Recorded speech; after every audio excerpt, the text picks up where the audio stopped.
tothom i sigueu benvinguts i benvingudes a aquesta tertúlia organitzada per Junts sobre el tercer sector social. Comptarem amb la participació d'entitats que tenen a col·lectius vulnerables de les nostres comarques. El tema de debat d'avui centrarà el nostre diàleg, té una importància rellevant per a les Terres de Lleida. Estem parlant de la província amb més extensió geogràfica de Catalunya, però alhora és la que té el pes demogràfic més petit.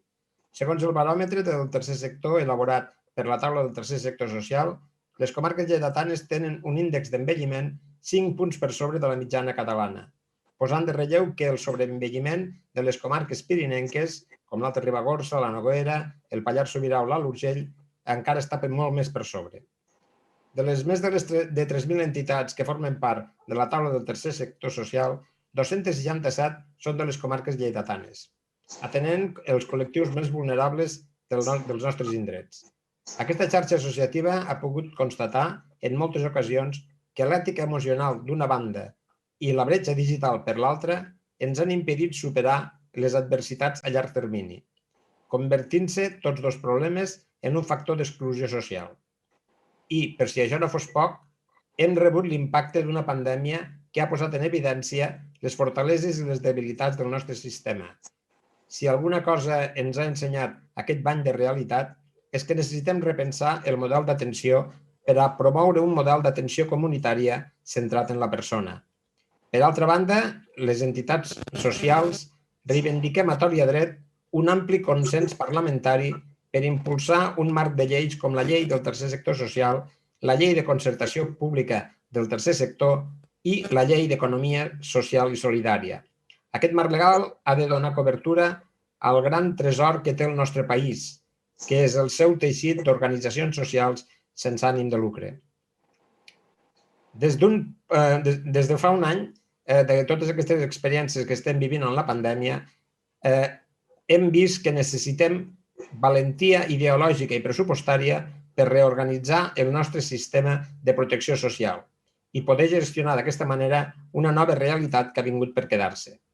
És difícil d'explicar i d'entendre que a dia d'avui una perruqueria pugui ser un servei essencial per a la població general quan serveis com l'atenció domiciliària, la llar residència o els serveis d'atenció diürna no ho són per als col·lectius més vulnerables. Dit això, passarem a presentar les persones que avui formaran part d'aquest diàleg que establirem.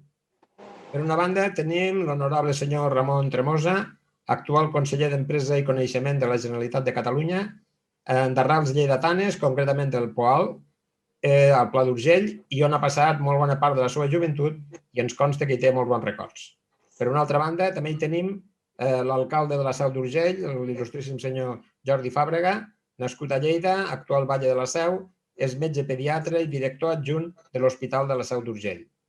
Com a convidats tenim amb nosaltres el Jesús Jordana, el senyor Jesús Jordana, de 67 anys, soci administrador de la societat propietària de la residència geriàtrica Llar dels Nostres Avis, de Gimenells i el Pla de la Font, extreballador de banca i experiència com a gerent d'empreses de diferents sectors, fins que fa 20 anys, juntament amb un grup d'emprenedors, va començar l'aventura de l'economia social. També tenim amb nosaltres el senyor Teodor Jové, té una família amb 2 nens, tots dos amb altes capacitats. Ara són adolescents universitaris. Quan eren petits van tenir la sort de poder saber que tenien altes capacitats i amb l'ajuda de la FANGJAC han pogut entendre's molt millor i ajudar-los en el seu desenvolupament. És soci de la FANGJAC des del 2014, on ha participat com a voluntari i actualment forma part de la Junta Directiva com a president. Professionalment és doctor enginyer informàtic i professor de la Universitat de Girona. També tenim amb nosaltres el senyor Enric Herrera, de 48 anys, director executiu de la Fundació Aspros, membre de la Junta Directiva d'ALLEM, Federació d'Entitats de Discapacitat Intel·lectual de Lleida, i de DINCAT, la Federació Catalana que agrupa totes les entitats d'aquest ram.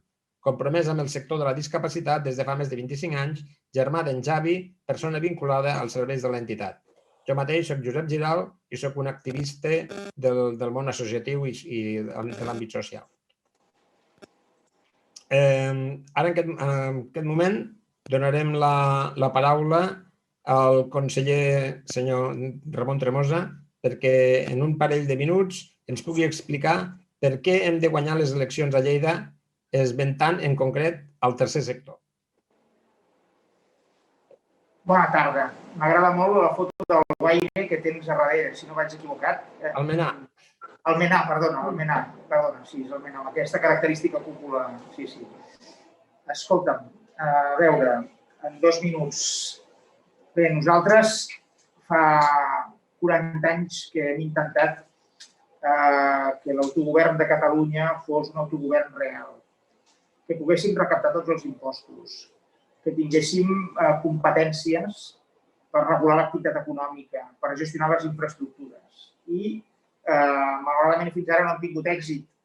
S'ha provat de reformar un Estatut de Catalunya, s'han provat vies de peix al cova, quan hi havia el president Pujol, el president Maragall, hem intentat, diguem-ne, moltes maneres per aconseguir que la Generalitat pogués recaptar impostos, poguéssim fer unes polítiques econòmiques, unes polítiques fiscals, unes polítiques de benestar social a l'alçada dels millors països d'Europa. I fins ara no ho hem aconseguit. Per tant, segons que guanyi aquestes eleccions, les coses continuaran com estan. En canvi, si Junts per Catalunya fa un gran resultat i governa amb claredat el proper govern, podrà negociar amb el govern espanyol moltes coses. I mentre no arribi la independència, podrem negociar un finançament per Catalunya molt millor del que tenim, que està caducat des de l'any 2014. I això és essencial per nosaltres, perquè sense finançament la Generalitat no pot fer polítiques socials. Sense recaptar els seus propis impostos, com fa el País Basc o Navarra, que és plenament inconstitucional, Catalunya no pot dedicar molts més diners, que és el que necessita, les polítiques socials i el tercer sector. Nosaltres entenem que les persones, especialment les que tenen unes dificultats especials, han de ser el centre de les nostres polítiques socials. I en aquest sentit, doncs, nosaltres anem amb un programa de màxims per aconseguir recursos per poder fer polítiques socials. Mireu, nosaltres en aquest govern i hem tingut la segona onada entre octubre i novembre, hem tingut la tercera onada ara al gener. Tota la tresoreria de la Generalitat, tota, l'hem injectat als autònoms i a les pimes. 1.500 milions d'euros. Però si n'haguéssim tingut 3.000, tots aquests diners els hauríem injectat en polítiques socials i de benestar. No hem pogut posar més diners perquè no en tenim més, perquè no és només un tema de finançament autonòmic, sinó de tresoreria. Els diners de Madrid no arriben l'1 de gener, arriben el 31 de març.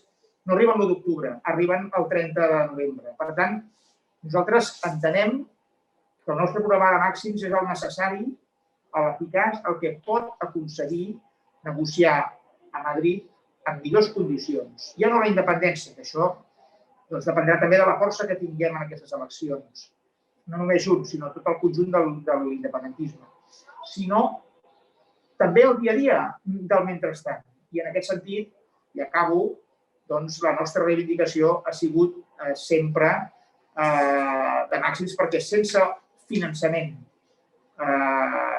autonòmic, mentre siguem una autonomia, sense un finançament autonòmic com el que té el País Basc, les nostres polítiques socials seran molt limitades. I per això, doncs, tenim gent a la presó, tenim gent a l'exili, perquè l'any 2017 volíem un país normal, que recaptés els impostos i pogués fer unes polítiques socials com les que fan els països més avançats d'Europa i sobretot a les persones amb especials dificultats, posar-les al centre de les nostres polítiques socials i de benestar.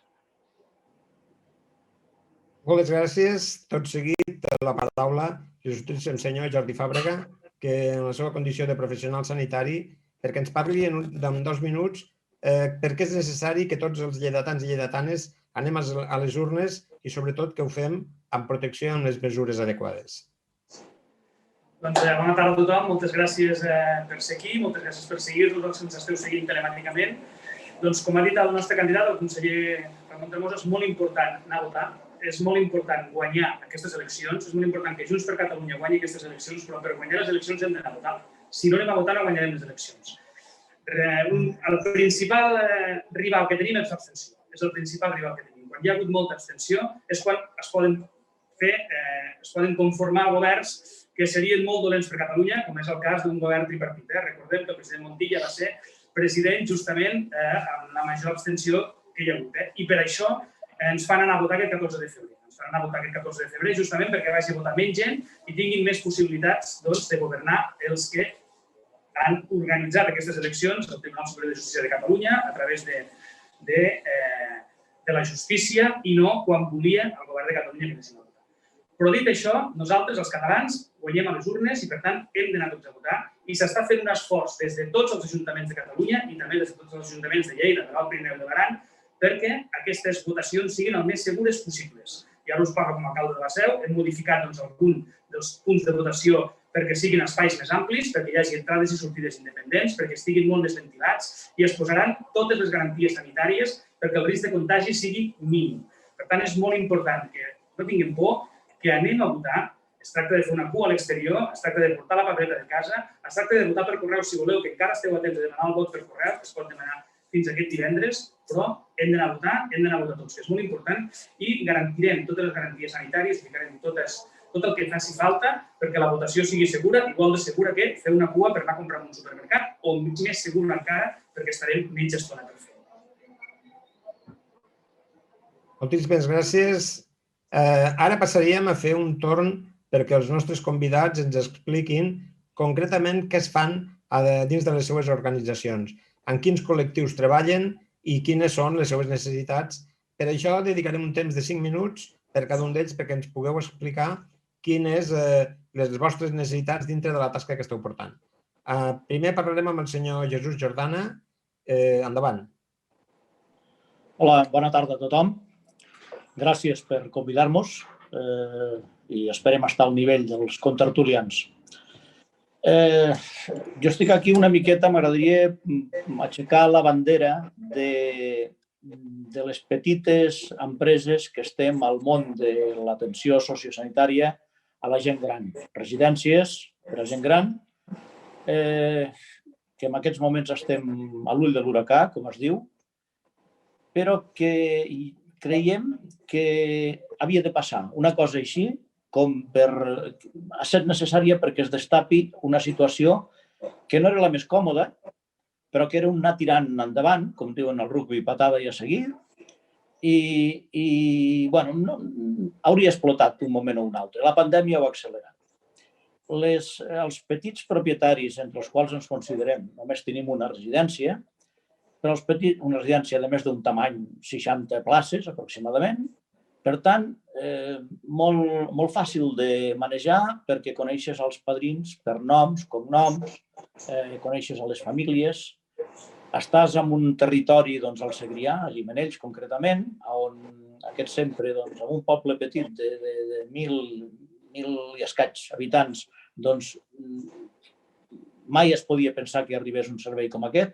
No el necessitarien, però ve gent de fora també, ve gent de les poblacions més properes i, és a dir, estem en un lloc, diguem que, amb perdó de l'expressió, al cul de Lleida, però ve gent, per què? Doncs perquè falten places, no sols a Gimenells, sinó a tota la província de Lleida.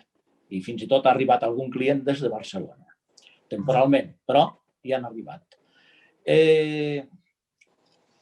També hem de pensar que a la cartera de clients de més de 65 anys també acaben arribant aquelles persones que per estat físic, no sol per estat físic, sinó per estat mental, estan atesos en d'altres sectors, però quan compleixen els 65 anys els deriven sí o sí cap a l'atenció de la gent gran. Tinguin d'altres patologies, tinguin d'altres tractaments, poden haver estat tota la vida al sector social atesos, però quan tenen 65 anys se'ls tracta com a gent de 65 anys i punt.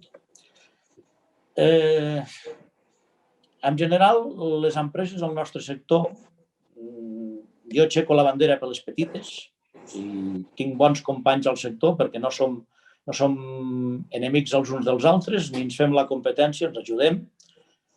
Però les petites empreses estem davant d'una intervenció cada vegada més gran per part dels grans fons d'inversió que estan entrant al sector estan aprofitant les febleses del sector en aquest moment, febleses econòmiques, perquè com molts negocis costa d'aguantar la situació, i estan entrant els grans fons d'inversió. Aquests grans fons d'inversió el que fan és comptar els llits per milers, comptar les unitats de producció i posar-hi un responsable que atén a que guanyin diners, i entenem, que em disculpin si algú pensa el contrari, però entenem que estan prioritzant el benefici per sobre de l'atenció.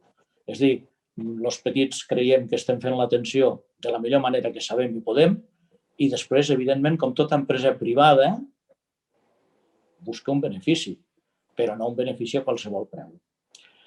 Dit això, la pandèmia ha posat al descobert aquestes dues formes diferents de gestionar. I la pregunta que ens fem és quina forma li convé més a l'administració? Petits empresaris o grans fons d'inversió? I l'altra pregunta és quina forma li convé més a l'usuari, al resident? Entenem que quan aquestes dues preguntes fetes amb dos personalitats diferents, administració i usuaris, tinguin la mateixa resposta, potser començarem a anar pel camí bo. No sabria què més afegir i disculpeu si m'he passat de temps. No, ho has encaixat perfectament. Anem ara a donar la paraula al senyor Teodor Jové perquè ens parli de FENJAC. Bon dia, bona tarda. També moltes gràcies per convidar-nos en aquesta taula. Bé, FENJAC som una associació de famílies amb fills que tenen altes capacitats. El primer és entendre què són les altes capacitats. En principi, el món està muntat per la normalitat, perquè tothom estigui tractat d'una forma similar dintre d'uns paràmetres molt ajustats. Quan et trobes fora d'aquesta normalitat, ja sigui per dalt o per baix, fora de la corba, comences a tenir problemes.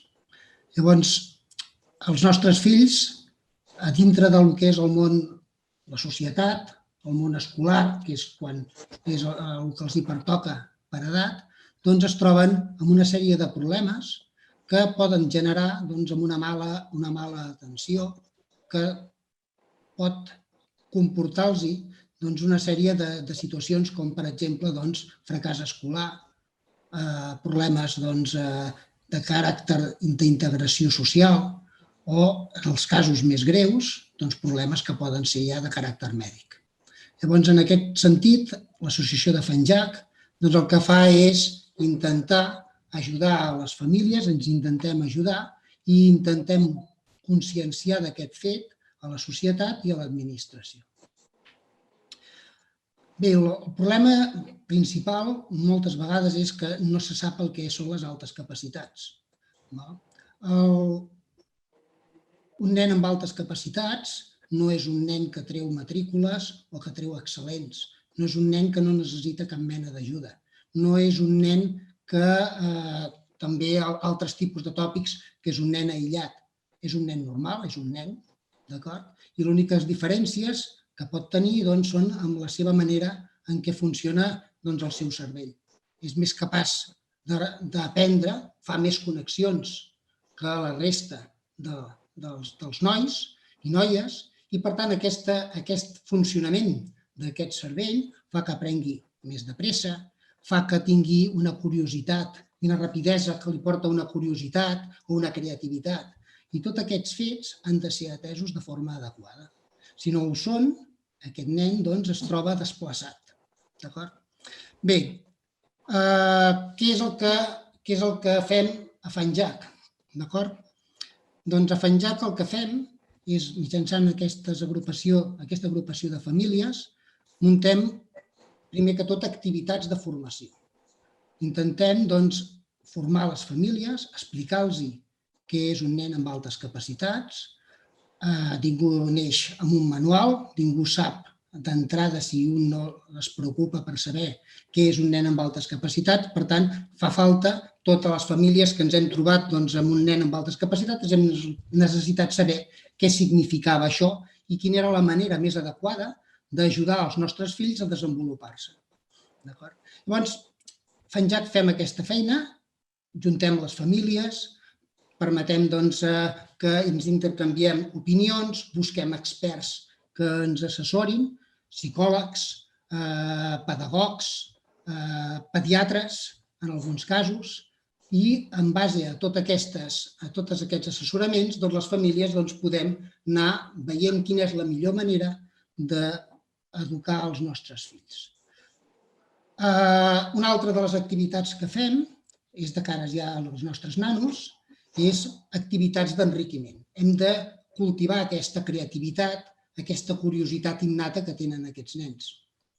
Llavors, el que fem són multitud d'activitats, en aquests moments els estem fent online, a base de 1.000 activitats diferents en temes concrets de biologia, de tecnologia, d'art, de literatura, de música, en qualsevol camp que puguin tenir un interès. Portem experts, portem referents, els motivem. No només fem això, sinó que, a més, els donem eines. Els nens... 30 segons, senyor Llobet. Perdó, vaig més de pressa, doncs. Bé, en definitiva, fem multitud d'activitats i de relacions, entre elles, per exemple, amb la Universitat de Lleida. Estem en contacte amb l'Institut de Ciències de l'Educació per intentar ajudar a la formació de professors. Estem en contacte amb el Col·legi de Psicòlegs. En aquests moments hem passat unes 1.000 famílies per FANJAC a nivell de tot Catalunya. A Lleida, en aquests moments, tenim actives unes centenar de famílies amb uns 150 nens, aproximadament, i en aquests moments aquests nens representen escassament el 0,3% dels infants amb altes capacitats escolaritzats. Els experts diuen que hauria d'estar entre el 3 i el 15%. Això vol dir que hi ha una gran majoria de nens amb altes capacitats que no estan atesos de forma adequada. I només per acabar, dir-vos que les conseqüències de tot això són que un terç d'aquests nens acaben amb fracàs escolar i sense una integració social. Un terç acaben amb una integració social, diguem-ne, acceptable, però sense desenvolupar les seves capacitats, i un terç, afortunadament, acaben de forma correcta desenvolupant les seves aptituds i podent contribuir a la societat. Llavors, això és un gran patiment per a aquests nens i per a les famílies. Nosaltres el que ens interessa és el benestar dels nostres fills i el benestar de les famílies. I amb això ho deixarien aquí. Moltíssimes gràcies, senyor Jové. Passem la paraula al senyor Enric Herrera perquè ens parli d'Aspros. Bona tarda. Primer de tot, agrair que ens doneu veu en aquest foro, en aquesta taula, o millor dit, amb la pantalla, amb aquesta nova realitat. Passo a explicar una miqueta el projecte de lo que seria la Fundació Aspros. La Fundació Aspros és una entitat, és una fundació dedicada a l'atenció de les persones amb discapacitat intel·lectual, on té el seu naixement l'any 1962, fruit d'un moviment social de pares i mares on en aquell moment les seves famílies, els seus familiars, no tenien els recursos adaptats a les seves necessitats. Fruit d'això neix el primer centre, la primera residència a Sudanell, amb una quantitat, amb 10-20 persones d'atenció. Poquet a poquet, Aspros s'ha anat fent gran amb altres residències del territori, des de Sidamon, a Lleida Capital, a la partida d'Empreseguera, on en l'actualitat estem donant servei a 500 persones. 500 persones o 500 famílies, com ens agrada dir, perquè al final atenem a la persona i també a tot el seu entorn, tot el que sigui necessari. Aspros s'ha caracteritzat al llarg d'aquests de vora quasi 60 anys per donar atenció a la persona i molt centrada a la necessitat i al moment que necessita la persona.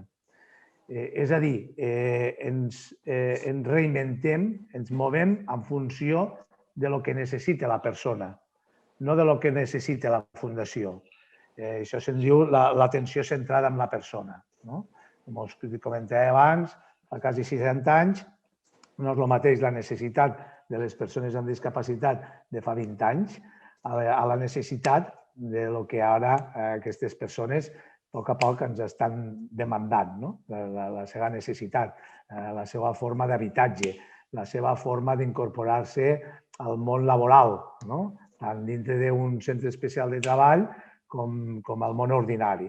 Per tant, sempre hem anat visualitzant aquesta necessitat que pot tindre una persona que pot entrar a l'entitat als 18 anys i estar fins als últims dies de la seva vida sense tindre que moure's de l'entitat, que al final es converteix en la seva família. Com una persona que pot entrar als 50 anys amb una necessitat molt diferent a la que pugui tindre una persona de 18 anys. Ara, actualment, a part de 4 residències especialitzades, 10 llars residències amb una capacitat de més de 100 persones a la ciutat de Lleida, estem amb 4 línies laborals, 4 línies empresarials al Centre Especial de Treball. Molts coneixereu el projecte Jardineria, que és molt visual a Lleida, perquè portem una bona part de l'Ajuntament de Lleida i ajuntaments del rededor. Tecnosolucions, que es dedica a la gestió documentals de documentació. Servilògic, així com altres tantes activitats que, en el fons, el que ens està permetent és posar de manifest que les persones amb discapacitat són molt capaces de, i treure encara una mica el que hi ha l'estigma aquest de que les persones amb discapacitat intel·lectual i sobretot les que nosaltres atenem més amb alta tensió, que només saben fer segons quines feines. La nostra obligació com a entitat, la nostra missió, és donar aquest enfoc a l'exterior i que totes les persones puguin veure que som molt capaços de. Potser som més lents amb la formació, potser tardarem una mica més, però si encertem el què, ho fem i ho fem molt bé. I aquesta és la gran missió que tenim les entitats com Aspros, o com hi ha tantes altres al territori, o hi ha altres a Catalunya. És una oportunitat avui de manifestar la importància que té pel país que existeixin aquestes entitats. Perquè, i no ho dic en primera persona ni molt menys, però la feina que s'està fent a través d'aquestes entitats que donen aquest recurs és d'un gran nivell, d'una gran atenció a les persones. 30 segons. Molt necessari. El retorn que aporta a la societat totes les nostres entitats, el ROI, si el podríem arribar a calcular, és molt més alt del que avui en dia s'està invertint amb les nostres entitats, que una de les demandes, potser això ho parlarem després, és potser aquest ofegament, el conseller Tremosa, que parlava abans de la inversió, de lo que podem dedicar al nostre sector. Això és la gran demanda que des de fa ja molts anys, i no només per problemes de Covid, sinó pels 10 anys perduts, que haurà sentit a parlar, per l'increment, per la falta de finançament, l'increment de l'SMI, i ara només ens faltava tota la problemàtica Covid. La falta del finançament públic obre la porta a les grans empreses a entrar en aquest sector. Moltes gràcies, senyor Herrera. Passem ara Podríem preguntar als dos candidats perquè ens donguin la seva visió del pes específic tant a nivell social, que és una mica el motiu de la xerrada d'avui, però també a nivell econòmic de les entitats que estan treballant a les nostres terres. Però una mica també veient la dificultat de cobrir serveis per l'ampli abast territorial que tenim a casa nostra. Vull dir, perquè Lleida és una, com hem dit abans, és una província amb unes distàncies grans i moltes vegades no hi ha un mateix nivell d'atenció als àmbits, als nuclis urbans més poblats que no pas a les comarques més despoblades. I voldríem saber una mica també el vostre parer en aquest sentit. El Jordi és un expert de crear empreses d'aquest sector al Pirineu de Lleida. Per tant, endavant. Gràcies, conseller. Nosaltres vam crear una cooperativa de pediatres per donar cobertura pediàtrica i després també ginecològica, materno-infantil, a diferents comarques del Pirineu. I ara mateix estem a l'Alt Urgell, estem als Dos Pallars i estem a la Ribagorça. Per això ho deia el conseller. Som plenament conscients que sense les entitats del tercer sector seria impossible donar la qualitat que s'està donant i l'assistència que s'està donant a totes aquestes... Nosaltres hem ficat 3 exemples. Gent gran, discapacitats i altes capacitats, o trastorns d'aprenentatge. És molt complicat des de l'administració invertir suficients diners per portar-ho directament amb funcionaris i, en canvi, gràcies a les entitats del tercer sector, s'arriba a moltíssims més llocs. I s'arriba sobretot perquè hi ha aquesta part de voluntariat. Moltes d'aquestes entitats del tercer sector, moltes d'aquestes entitats socials, van néixer arrels de, com els que hem vist, com vosaltres, que estem aquí, arrel d'una problemàtica familiar, arrel d'un germà, arrel d'un fill, arrel d'un pare, i llavors aquestes associacions de familiars que van a suplir allí on no arriba l'administració.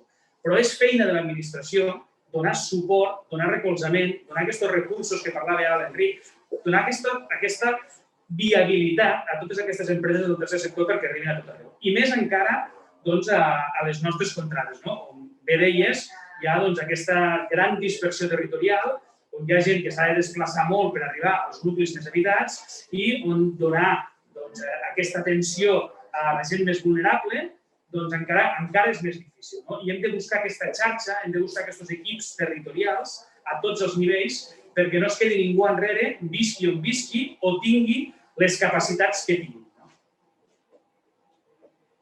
Bé, doncs moltes gràcies. Ara, si us sembla bé, passaríem perquè els convidats ens poguessin adreçar una sèrie de preguntes, bàsicament per poder valorar també ells directament quina legislatura tenim pel davant i quines són les vostres propostes per a la propera legislatura.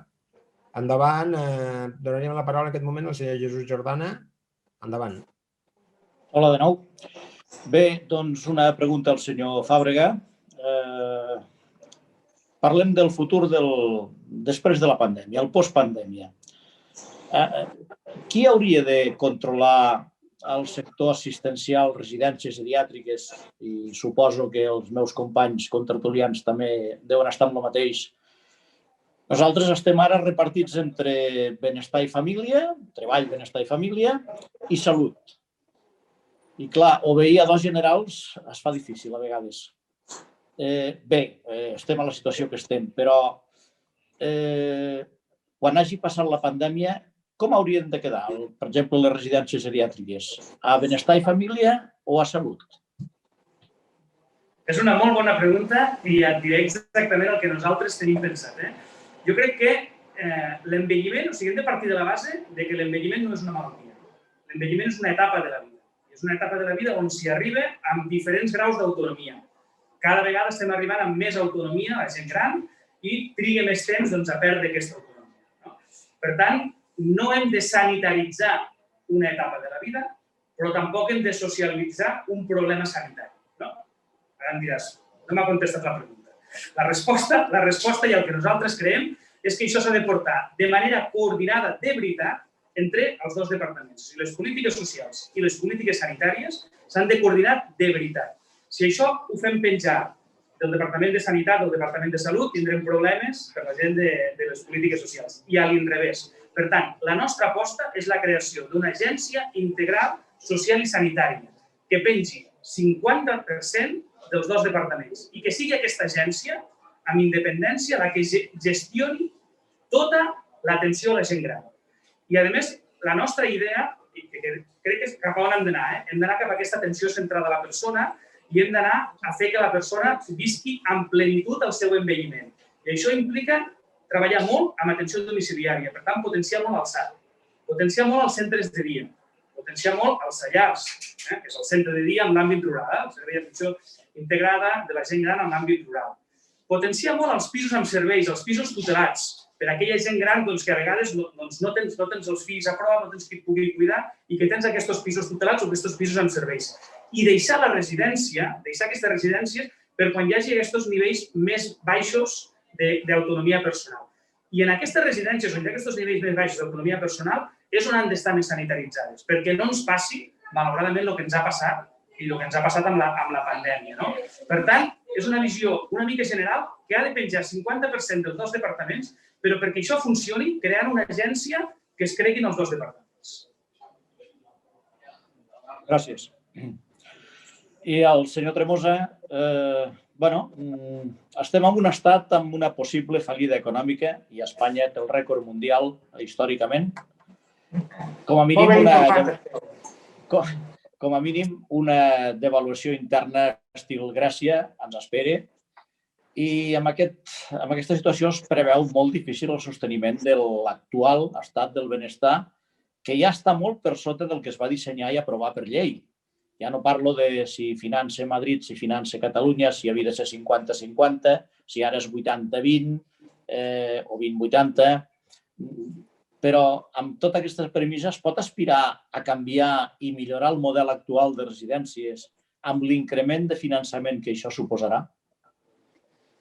A veure, si les coses van com van, la resposta és negativa, perquè l'estat espanyol no és precisament dels més eficients.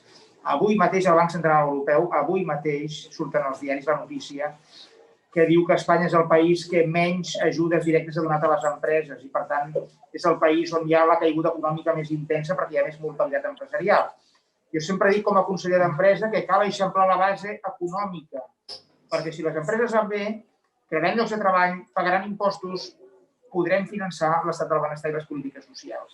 Si tanquen empreses, si més persones van a l'atur, es redueix el pastís, les empreses creen riquesa, es redueix aquest pastís, la riquesa creada, es paguen menys impostos i es poden finançar menys polítiques socials. Per tant, doncs, Espanya va pendent avall en aquest sentit, si és per la seva pròpia dinàmica. Però ara tenim una bona notícia plena d'esperança, que són els fons europeus. La Unió Europea ha posat a disposició dels estats membres un extraordinari fons de 750.000 milions d'euros, 140.000 milions van a l'estat espanyol, que si són ben gastats poden estimular la recuperació econòmica i contribuir decisivament a la reconversió industrial i econòmica de tot el país. I això per Catalunya jo he tingut el goig com a conseller de veure també a les Terres de Lleida, comarca per comarca, uns projectes extraordinaris de reconstrucció econòmica, de reconversió industrial, cap a la digitalització, cap a la mobilitat sostenible, cap a l'energia renovable, cap a la lluita contra el canvi climàtic. Si això es gasta bé, la base econòmica es pot eixamplar, els impostos poden créixer i tenim viabilitat des del sector públic per proveir unes polítiques socials dignes. Si Espanya fa un mal ús dels fons europeus, possiblement estarà abocada a un rescat.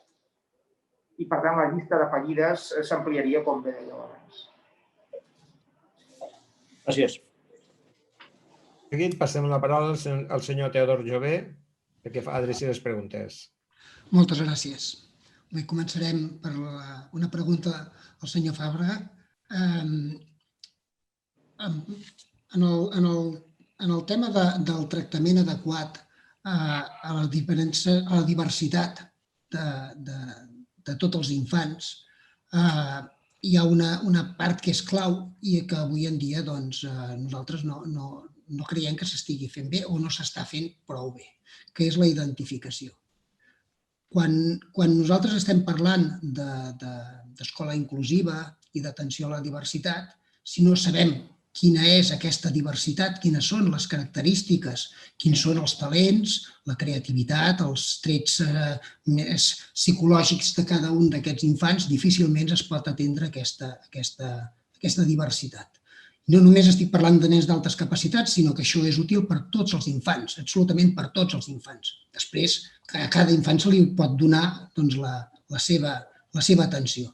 La pregunta és si aquesta identificació es planifica o s'ha pensat que es pot planificar, que es pot portar a terme de manera global, i si no és el cas, com es pensa que es pot portar a terme l'atenció a la diversitat dintre de l'escola amb els beneficis per tots aquests infants a nivell de tot tipus, a nivell psicològic, de formació, d'integració.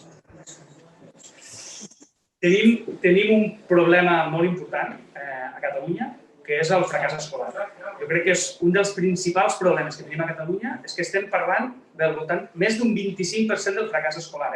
Pràcticament, segons algunes estadístiques, arriba al 30%. Això vol dir un de cada quatre alumnes està condemnat a un fracàs escolar. Per tant, li estem tallant les ales o li estem dificultant molt el seu futur posterior. I el més trist d'això és que la majoria d'aquests fracassos escolars són tractables si els tens ben diagnosticats. La gran majoria són trastorns d'aprenentatge, molts trastorns d'aprenentatge, la bossa més gran seria la dislèxia, però hi ha altres, discalculi, etc. I aquí també hi ha les altes capacitats.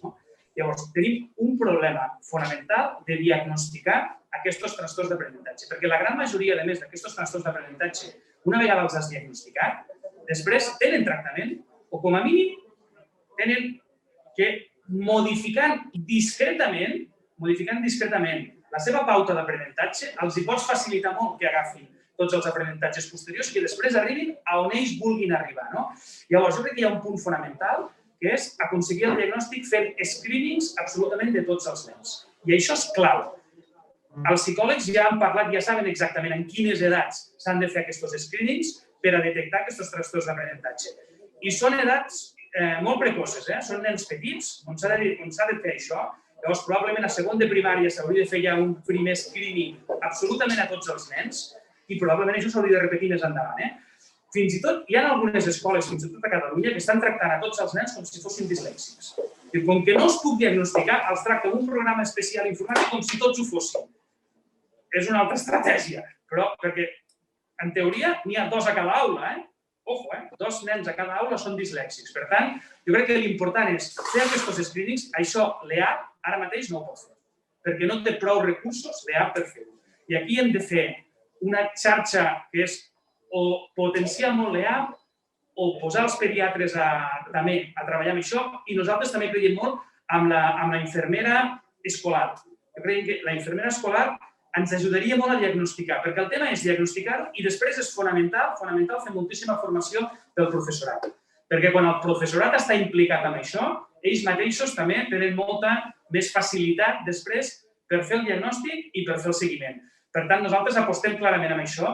Fixeu-vos el que significaria a nivell de país deixar de perdre un de cada 4 joves a tindre el 100% dels joves. És a dir, que això, el retorn a nivell de societat que ens portaria amb una inversió mínima realment, comparat amb el retorn que hi ha, és molt gran. I aquesta, sincerament, és una de les coses que com a pediatre que hem d'impulsar sí o sí.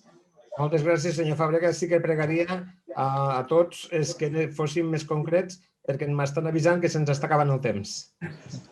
Moltes gràcies. Doncs una pregunta pel senyor Tremosa. En aquest cas, i en la línia del que estàvem comentant ara, la formació és vital. Formació tant per mestres com per tots els professionals, metges, etc. I en el cas de les altes capacitats, la formació a les universitats no hi és. Doncs, per fomentar això, què és el que pensa fer el govern? Perquè s'ha vist que la formació per si sola no n'hi ha prou. Nosaltres proposem que s'inclogui en el que siguin els mèrits per la promoció professional, si això és possible i com ho veuen. Bé, nosaltres, si guanyem les eleccions i si podem formar part del nou govern, podrem posar sobre la taula un model una mica diferent al que entenem que té Esquerra Republicana. Esquerra Republicana, diguem-ne que centra molt les seves actuacions a partir del sector públic. Sembla que tot s'ha de fer des del sector públic, tot ha de passar pel sector públic. Hi ha una desconfiança cap a la iniciativa privada d'associacions en diferents àmbits de formació i benestar social com són les vostres. Nosaltres, en canvi, estem més oberts en aquesta col·laboració público-privada perquè entenem que l'expertesa que tenim les vostres associacions i el coneixement diari que aneu acumulant de tractar i viure aquestes situacions moltes vegades en primera persona, mai no la tindrà un funcionari des d'un despatx a l'administració. Per tant, si nosaltres tenim força i podem tornar a governar amb Esquerra Republicana, però des d'una posició d'una diferència clara d'escons, tindrem més capacitat d'imposar, primer de triar conselleries. La proposta de l'agència que abans suggeria el Jordi Fàbrega, doncs va en aquesta línia. Si tu tens més força en termes de diputats, pots negociar més conselleries, pots negociar quina part programa va endavant. Ara venim d'un empat tècnic del 2017 que ha fet moltes vegades difícil de trobar una sortida. I des que no tenim el president Torra estem orfes, perquè un govern sense president, que sempre té molta qualitat, doncs costa molt més prendre les decisions. I llavors sempre es diu això ho farem a la propera legislatura. Per tant, en bona part, el 14 de febrer també ens juguem quin model de país volem. Si tot ha de pivotar des del sector públic, com defensen partits molt d'esquerra, o bé la tradició històrica de Junts ha estat allò que el sector privat fa bé, allò que les entitats socials fan bé, per què hem de venir des de l'administració a suplir-les? Al contrari, complementem-les, escoltem-les, acompanyem-les en les seves iniciatives. I, per tant, nosaltres entenem que la nostra proposta no és tan intervencionista i que permet més joc a entitats com les vostres. Moltes gràcies. Moltíssimes gràcies. Donem ara ja la paraula per acabar les preguntes al senyor Enric Herrera. Gràcies, Josep. Intentaré ser breu. La meva pregunta primera seria pel conseller Tremosa i aniria una mica relacionada amb a veure si està previst algun pla de xoc per ajudar a la recuperació per tal d'enfortir i consolidar el sector. Però més enllà, la pregunta va més enllà de dir, escolta, dependrà si arriben més fons, menys fons, si tenim la independència o no la independència. Entenem que tenim recursos, sinó aquests recursos com es distribueixen. Nosaltres ens trobem ara amb una sensació de que som invisibles i així ho fem constar des de Dincat. Tenim una campanya que no som invisibles. I el pla de xoc m'havia referenciat no només al Covid, sinó el que comentava abans, dels 10 anys oblidats, de l'increment de l'SMI, etc. Mira, donaré 4 xifres. L'any 2019 el PIB de Catalunya va ser de 250.000 milions d'euros. D'aquests 250.000 milions, n'hi ha uns 75.000 milions d'euros que són impostos. Tots els impostos. IVA, IRPF, societats especials, seguretat social, cotitzacions, etc. D'aquests 75.000 milions, el 95% els recapta el govern espanyol. Per tant, la Generalitat, de 75.000 milions que ha generat Catalunya en impostos, només té un pressupost de 30.000. El pressupost de la Generalitat, el dia 1 de gener, en un 90% ja està gastat. Pagament de metges, de mestres, manteniment d'escoles, hospitals, despesa mèdica, transport públic, les diferents conselleries.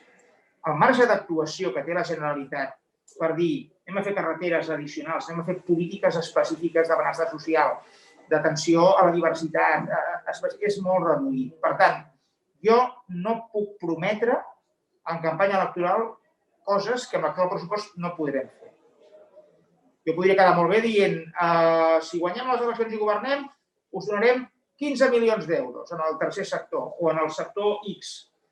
Malauradament, jo he d'explicar la veritat. Amb l'actual sistema de finançament, que està caducat des de l'any 2014 i que perjudica greument Catalunya, però ni al PP ni al PSOE li importa això. No li importa això. Ni al govern de torn ja estan bé com estan. El finançament de la Generalitat per Catalunya està molt per sota de la mitjana estatal i està gairebé a la meitat del finançament per càpita que té el País Basc i Navarra. És una discriminació en tota regla. Mentre seguim amb aquest estat de coses, no podrem fer una política molt diferent de la que s'està fent ara.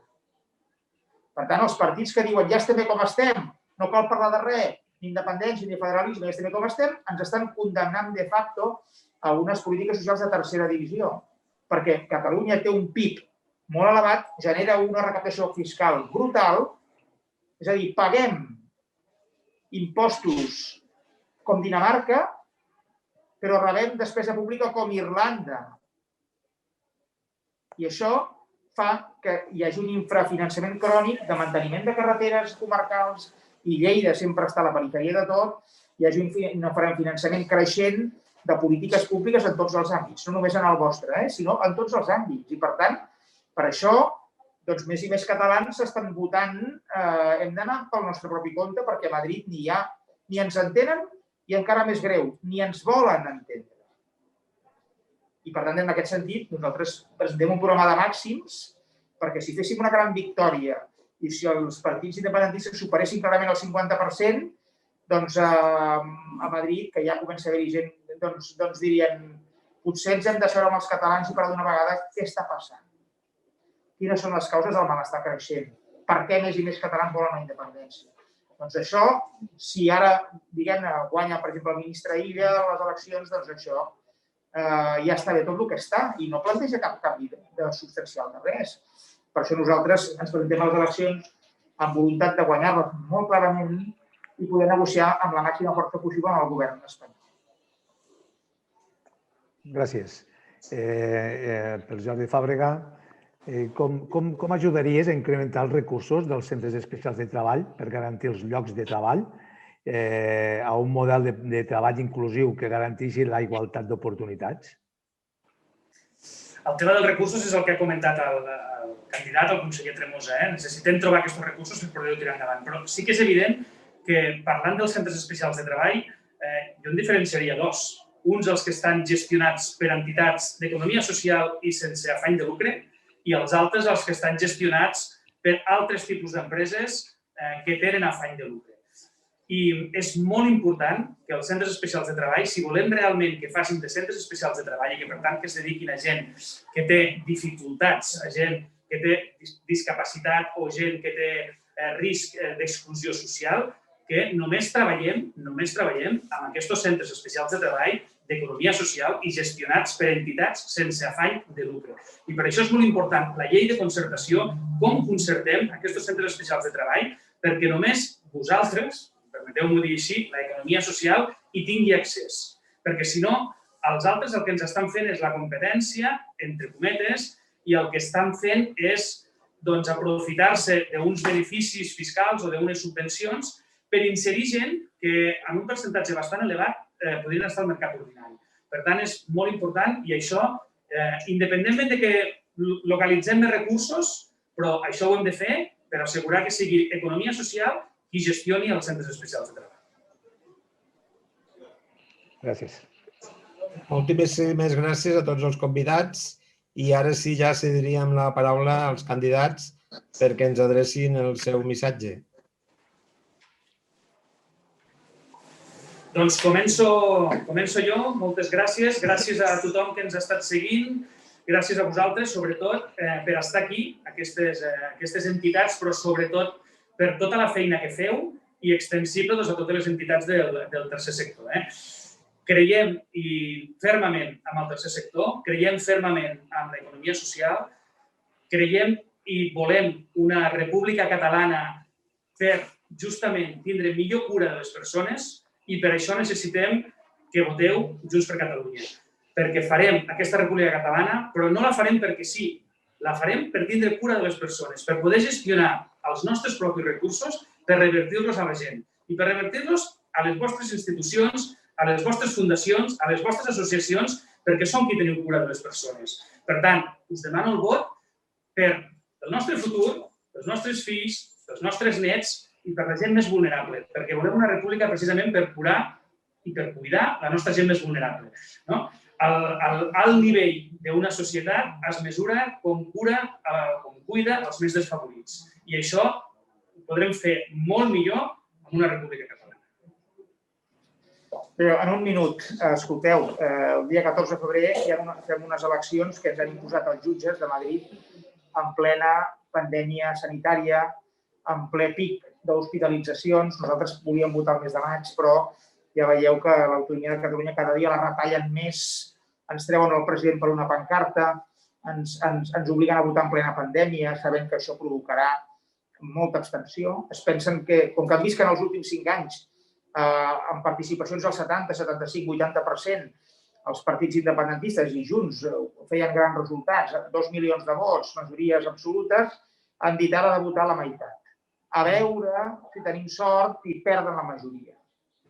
Per tant, nosaltres us convidem a votar massivament i a votar Junts per Catalunya perquè no podem seguir tal com estem amb el govern espanyol que porta dècades marginant i discriminant de manera creixent tots els catalans. I això hem d'aconseguir una gran victòria que sigui molt clara per tal de poder seure a la taula i negociar de tu a tu solucions per a Catalunya, que ja passin per l'autodeterminació i que passin per un tracte just d'igual a igual. I això només ho podrem aconseguir si el 14 de febrer Junts per Catalunya guanya clarament les eleccions. Per això us demanem el vot el proper dia 14. Gràcies.